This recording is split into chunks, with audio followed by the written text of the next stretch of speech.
So we're going to go to draft screen now, ladies and gents. Hopefully we're going to be into the draft relatively quick once we get into there, and we'll be seeing which teams are going to be kicking along here as well. So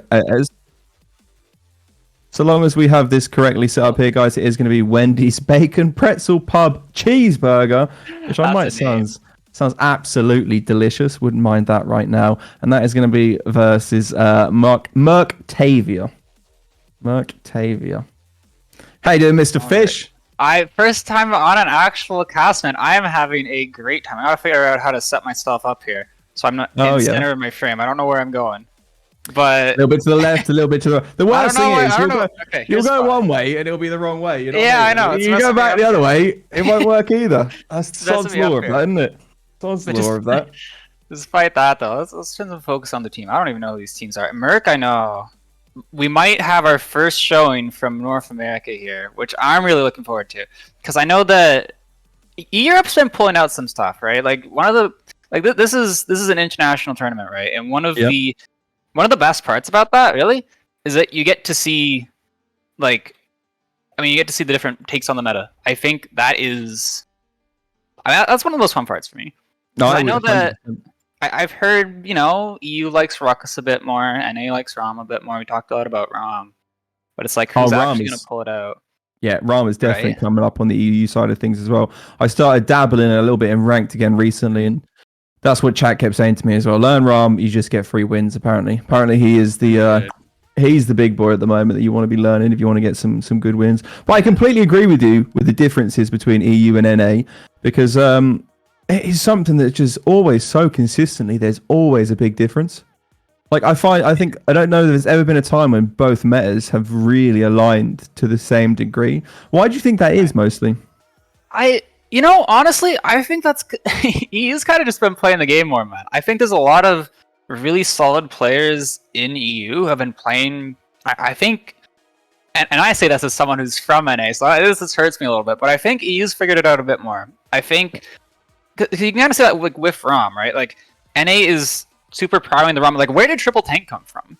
Like, I've been looking at scrims on the NA side. I've played in some scrims on the NA side. Triple Tank? Where did that come from? Lilith, Caspian, like these characters we've been seeing basically non-existent from North America. So I think we're going to get to see some drafts where it's like both teams get exactly what they want, and that'll be interesting. But these teams are both NA teams. So on the side of on the side of, by the way, I gotta say the one side that NA does have the advantage over EU is in team names. These are both NA team names. They're both fantastic. So on the side of Wendy's Bacon or Pretzel, it's not production team was close. It's actually Pretzel Bacon Pub Cheeseburger, not Bacon Pretzel. So if we can get that. Oh, okay, they got that a little bit wrong. So on the side of whatever, the cheeseburger guys, right? So we have Toa, Avery, Toa again on the list. Okay, so it's Avery, Toa, and Nathan, William 355, and I mean that says pay it. I'm not sure if that's his account.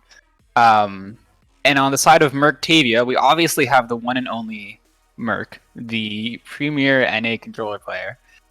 Birdie, Apache, Feeny, and King Duskmore. So, my boy Apache. I got a lot of love for Apache, man. He's cool. So I think we're going to see some interesting drafts, because both of these teams, I think, are going to be very confident. Like, listen, man, the fact that we get this matchup early is actually fantastic. I am very excited to see this, because I think both of these teams are going to be very confident in what they're bringing out. But I think they're going to be bringing out different things, because I know that Toa, this man loves Vatu. I don't know if anyone else has been prioritizing the Vatu as hard as he does.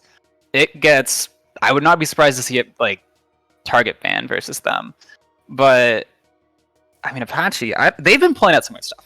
Like, I don't know who plays Inara anymore, but Apache's the only one who would pull it out. So I think Inara changed. I think a lot of people don't realize that Inara is full-blown cripple now, at least in my opinion. I don't think Mother's Grace has the value that it used to have before, but the cripple value can be huge. If you don't have a lot of CC on your side that requires resilience, and you pull out the cripple Inara and you actually catch someone with that, it's massive. And you have to get the resilience to counteract it. So it depends, I think, on what your draft is. But yeah, Anari's definitely fallen off recently, 100%.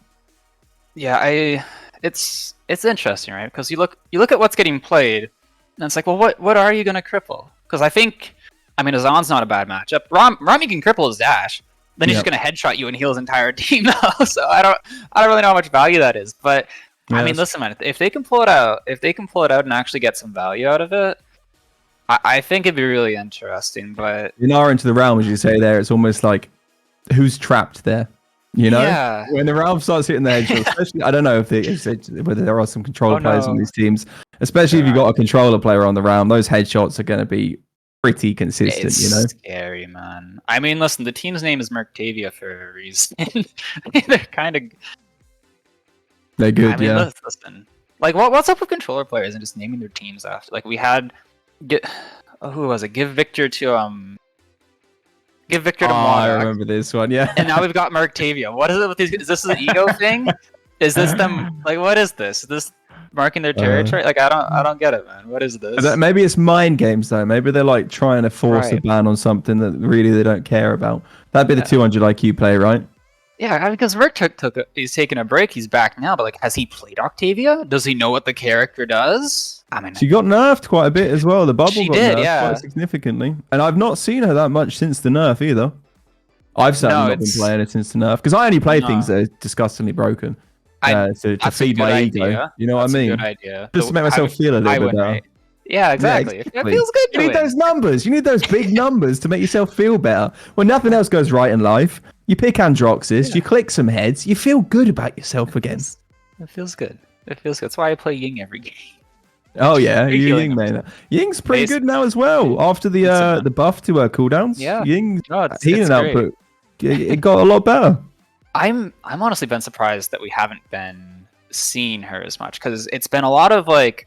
I mean, we haven't like seen the entire tournament. It looks like we are moving on to Bazaar, so definitely a map for those backline controller players. We're seeing that Vatu. There's the Vatu ban. I like the fact you say it can be a specific character ban for the enemy team, but then at the same time, Vatu is just still a great ban. He's Toa banning his own Vatu though, so I'm a little surprised by that. Oh, maybe he's just trying to show them. You think I need this, but I don't. Yeah, and what we got on the other side here, I see a Strix, but I can't quite make out what the other one is there, unfortunately. That's Octavia. So they banned their own characters. Toa banned his Vatu, and Murktavia banned the Octavia. Well, that's what they... Okay, team names are backwards. Never mind. Okay, so we do end up having... You know what? The Merc mind games worked out really well, actually. So first pick Ruckus. Okay, this is definitely something you're looking to see more in North America. Yep. And Grover, this next pick is Rom. Like, just put it in. It's okay. Never mind. Just kidding. We got a different off tank. So Ashley's very good on this map, though. Yeah, Ashley's very good on this map. This is probably one of her better maps. Yeah.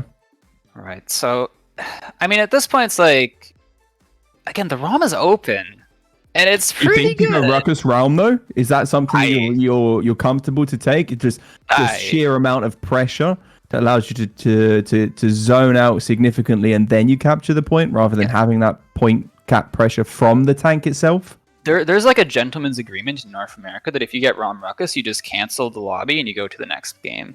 So no, you lie. You lie. Basically, though, they're that strong. So, but it's great. Do you not just take Rock into that though? You got the Ruckus, you got the Ram. You just shock pulse, especially Bazaar, right? That shock pulse is gonna consistently get everywhere. I think that could be an answer. I think. Or I would take Caspian personally, to be honest with you. You farm out off of those two so quick. I think right here you're starting to see the North America Europe divide just in this conversation because we got Rom Ruckus, we are vibing. You are not taking Yagarath. Okay. What? Jeez, dude. So the enemy has Grover, and you're going to take two of the easiest tanks. They don't care. They don't care. They're going to go in off of. Bro. No. They gotta lock the controller pick. I mean, I like the Lex pick. If that's the controller player, then Merc on the Lex. Like, it's gonna be gross. Now there's still even their supports open, and we do get our second round of bans coming up here. But then to be fair as well, they have no headshot damage yet on the side of Wendy's for the Yagarath. But Yago's so early. Like I never like an early Yago pick. I mean, we can see the Tyra pick come through. Caspian, as I already said, Caspian's going to be fantastic. Because I said this earlier, one of the beautiful things about Caspian is when the enemies have a character you can consistently hit from anywhere. And something like Yago, when she's stationary, all you have to do is flick to her, hit a shot with Caspian, 60% to the other side. Yeah, you just zoom in. It's a good matchup, but I mean, Murktavia to get a chance to ban out what they think is scary here. So it will be that Tyra, actually. Murktavia. I don't know how much EU's been messing around with it, but Murktavia, dude, and there's the ROM. Listen, we're just picking the good characters. These teams are just gonna run at each other. Like, look at the characters that we have. We have Ruckus, Ash, and Rom. They're just gonna dash past each other, and the backlines are just gonna fall over. This is gonna be messy. Who can kill the backline the best? Basically, this is gonna be the round two. Exactly. Yeah, Murktavia has been quite steadily used now in EU as well. And again, that goes to what I was saying about taking the early pick with Yagarath with something like Murktavia available. Like, Tyra destroys Yago. And not for the ways that people always consistently think of, just using the burn monster. But headshot potential with a Murktavia onto a Yagarath just shreds her. And then the amount of ult charge that Tyra gets as well is so significant. But then they do have the Lex to deal with Tyra, but... Does he get close enough? Do the tanks make enough pressure? Oh, there we go. The Eevee, though. No, you ain't taking no Tyra no more now, are you? Look Tyra no more, boys. Look at how aggressive this is, man. I love, and it's the Damba, too. Like, Damba's... It's going to be tricky for him to live, but they banned out the Lilith earlier. Wendy's banned out the Lilith earlier. So do you think the Damba plays a deck that gives movement speed here and just allows the team to just push in mega speed, mega aggression? I think he's just gonna throw fear at the other team and then hope to God he can live as long as he can, man. Okay. But the Andra. So we don't have a damage character. We don't have a damage character. We have flanks, double tanks, flank, double off tank. Each team with the support. And the thing is, with the aggression that we're seeing like on Wendy's side with the Grover, that means the Grover's going in too. Like, the Damba doesn't have to go in. Right, the Damba can heal across the map. That's kind of, like, he has line of sight healing. Yeah. He has range on his gourd. Grover has to go in if he wants to fight with the team. That kind of team composition, there's a 5-man dive squad right here. He could. You could just say, hey, you know what? We have subservience Rob. We've got another support. I'm fine. That's true, actually. That's true. He can sit on the point, a little bit of side healing one section of it. They got the subservience round to top them up. That could be the play, actually. You could be correct on that. I think it's going to be more awkward for Wendy's, though, to get that healing, just because, like, this Eevee and this Lex, right? They're going to be able to get right-clicks from anywhere. But, I mean, Grover, like, playing flanks of the solo Grover, that's tough. That's hard. Yeah. That's difficult. So... Headshot potential, though, on Yagarath with Raum. Maybe Raum just sits next to Yago and says, I'm using you as a pseudo healing station. I shoot your face. My team gets healing. Exactly, yeah. It's the vampire support Lilith was supposed to be, man. But I don't know, I think it's going to be really interesting. Because, I don't know, man. I like Murktavia's draft just better. They've only got one CC ult. They've got a shield. Like, Yag is disgusting. This is going to, I don't know, man. These drafts are so funky. Yes, they are. There's no damage characters. I'm going to be honest with you, though. I see Caspian, I vote Caspian. I'm sorry. Just once he has ult available, nothing stops him. I don't care if Lex has 20% increased damage on me. I don't care if Lex is sliding with DR. I don't care. If as soon as Caspian has ult, he just kills. That's just what he does. He just kills. I mean, you're not wrong, but I feel like you got to have some confidence in the Murktavia, though. Like, listen, they first picked the Ruckus, and then they were like, we got Ruckus. We're gonna just do. We're gonna pick Ruckus 2, 3, 4, and 5, and go along with them. So I feel like you don't pull that out if you're not confident in it, right?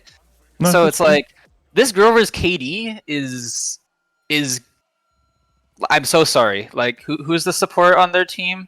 Avery. Goddamn, my heart goes out to Avery. This game, he's gonna be under so much pressure. Yeah, true. So we're just waiting a little bit longer, ladies and gents, to get into the spectator here. It's going to take just a little bit longer. Unfortunately, the spectator's crashed on us once again. So just bear with us a moment. You can listen to me and Fish ramble for a little bit longer. And I promise about 50% of the time will make sense. That's my B's guarantee. B's guarantee. I like it. I don't promise anything. He did. Okay. I just see fish will make no sense then. Listen, man, I'm from NA. Look at the drafts. Look at the drafts. Like, do you think there's a collective 2 brain cells between all of the players in this draft, and both of them are saying go. Yeah, what goes speed? This goes speed. Okay, we take this. This goes speed. I like. The NA tier list is just the movement speed values of each character. Yeah. Is that what it is? What's the DPS? Who cares, bro? He's fast. Well, what's CPS? Utility? All? No. Did it go fast? Speed. I wonder if they go fast. Who was better CC, realistically speaking? Groveru, Ashe ult, Realm ult. So you're using 2 huge amounts of value just to get a better CC out of Wendy's, but I mean, the same can be said for the other side, actually. All they really have is EV ult, Damber Sneck. Yeah. It's kind of about equal, really, to be honest. I kind of like that they have less CC, because it means they're buying a lot of resilience for one thing. But like, if you don't buy resilience for Damber ult, yeah, you're dead. The Damber ult becomes huge value. Yeah, you're dead. You're done. I think the Damber ult. I always say this personally against Damber. I'm happy to buy minimum resilience 2 for Damber alone, because the value from his ult is just so significant in a team fight, you know. But would I say the same for the Ashe ult or the Realm ult? Maybe the Realm ult. I could say that, yeah, 100%. But like, Realm ult's a lot easier to dodge. It's a lot easier to see it coming, you know. Whereas a Damber ult is just thrown out, instantly activated. You have a little bit less time to react to it. A little bit less. It's harder to use environmental objects as well to dodge it, you know. Like if a Realm looks, if he's in front of you on Bazaar and he uses it, walk around the corner. But Damber uses it, he can throw it over the wall. He can activate it as it goes over the edge of the wall. It can still hit you. You know, there's a lot more confirmability, I would say, for the CC ults of Murk in comparison to Wendy's. Yeah, especially when you consider CC wise. Yeah, and we're on Bazaar too. Like, Rom has to get in your face to use the ult. So does Ashe. I mean, Grover just Ashe stun on this map can be good just because of the pillars on the edges of the map. Each side as you walk down, you can bonk your head off of those and insta ult, basically the little Ashe tech that a lot of good higher tier players would use. But it's I don't know. Ashe ult doesn't feel as quick charging or as impactful, you know, as say the Damber ult or the Realm ult. I mean, the reason that you pick Ashe on this map usually is because she can get like on top of backlines, right? She has what backline? It's a Domba. Yeah. Domba has 20% true. He converts himself. He runs away. And I mean, as soon as the Ashe dashes in, like Lex slides, Eevee blinks, and then Ashe has used her escape to be on your side of the map, but then there's nobody on that side of the map. So I think. Okay, here we go, ladies and gents. Yep. So we are actually heading into the game now. I can believe it. We're watching a game of Paladins. We got the game. In a Paladins tournament. Let's go. This is amazing. I'm thoroughly impressed. Can we get some hype in the chat for a live game, please? Let's go. Love to see it. And hold up, Feeny. Okay, that's got to be a bait, right? Like, okay, I've seen Snow Globe EV in NA. I don't know if this tomfoolery has made it over to Europe yet. But Ray with Snow Globe EV, I'm just saying, it's not part of this game, but it's definitely, he's stuck with it. He's stuck with it. I think maybe just simply because we're seeing on the enemy side, as you said, there's no backline per se, you know, so you're not really blinking in to blink back out again. So your blink is more consistent of pushing to where you need to go in that moment. And then in that moment against those 2 hypermobile characters, or many mobile characters, you have a shutdown for them. Maybe that's the reason why. But it doesn't seem to be working already, since 3 of them are down already. It's not working great, man. The sword just... I mean, he ended up in the middle of their entire team. He's running a really interesting reprieve style build, which I think is cool. But, like, the off angle from the ROM there was so strong. Like, you saw him turn around, he's just like a 10k HP tank on the other side of the map. How am I going to deal with that? Now, maybe he's just trying to use this as kind of a way to to circumvent the fact that the enemies have so much more sustain with their Grover and Subservience ROM as compared to just their Damber, potentially. There's the sword. The stunt, the pick from Toa to start us off, though. Red team up 1. Fight goes down on the point. They're just brawling so much better. Looks like Worm's about to die here as well. Yep, that's going to be Worm down here now again. And that's going to be first point going towards our red team here quite convincingly as well. The retake really didn't go well for them here, considering that they have characters that can guarantee a touch near enough with the Yagarath and the Ruckus. They kind of just went in for the second touch and just died, to be honest. I feel like the positioning was just really awkward, but we're going to get sort of a flank duel started on the other side, which we're probably going to be seeing a lot of. The stun comes out from Toa. He gets an instant pick onto Murk. How did I not talk about the stun from Caspian when we spoke about CC? That's like the whole thing that he does. Daniel comes out, though, right off the bat. Even, she's one. She gets away. Reprieve showing some value there. Yagout comes in, and they're going to try and burn it. They have 5 people looking at it. Not going to get away. He's going to fall over again. Blue team's getting a little staggered here. Big Fear comes out. Not enough, though. No follow-up. Triple kill coming through from Toei here onto the Caspian. Is it going to be it is going to be a quadra kill coming out from Toei. Gee, I told you guys, this is just what Caspian does. He just kills. That's literally all he just kills. Oa go kill stun on the Yag as well. Their charge is getting burned. Eevee stores in, but she's not getting much done. Into the ice block already. Already down 1 player. The Ruckus is getting burned as well. Nobody is taking any damage at all from red team. And we get an instant push. And I mean, look at the ult charge. Like, Ruckus, neither the tanks haven't built an ult on blue team. Lux just used his. Good. I mean, Apache used his. He's back on 55%. Right. Has Ruckus has an ult yet? No. I mean, that stat line shows me he doesn't have one. And again, that's the character they first picked. Okay, like, where's this dive? Where's the go button? You're buying Master Riding. You have double off tank. You have double flank. So do they. Who cares? They have a Grover you can get on top of. So, like, you want to see them go fast. And I mean, red team can kind of just keep brawling, but I want to see this Ruckus do something, man. The thing is, they need the resilience. And I think the fact that they've bought Master Riding is a huge mistake here. If you don't have resilience 2 as a flank versus flank into Caspian, you die. It's honestly, it's as simple as that. Oh, into the other row. No, he still lives. The trade comes out. The Ash ult, though. Birdie getting absolutely pounded. Finally, slightly better from blue team, but it still looks like not enough. What is even on my screen right now? I can't see, but he does end up getting the kill. Toa, the hero of the last round, does go down, so a bit closer, but Murk is eventually going to fall over. More cap time for blue team. They will have retouch with the Yag and the Eevee. They do have they do have comeback mechanic here now as well, but the 60% ticking over for red squad. Looking a little bit more difficult. Worm having to come out of ball here. Does she have her right click to maybe push in with a little bit of aggression? Ruckus early. Behind, doing a bit of that. No, not quite. No good, is it? You can't be that deep and you can't die that quick when the rest of your team is still barely getting in. Like, you're just making yourself too much of an easy, specific target in that moment. And there's a dive. Actually does get the ult off just in time to take down the Androxys here. Unfortunately, they lose their Damba for that, but they have also taken out the Caspian as well. Apache and Feeny are 2v5ing this. Actually insane. Finally, the tank line comes up. The Lexalt blocked by the shield. He dashes, dies anyways. Ruckus is alive. That's paying back on the Andro. Cleans up this fight. That was a much better fight here from Red Squad. Close, man. That was so close. But, I mean, jeez.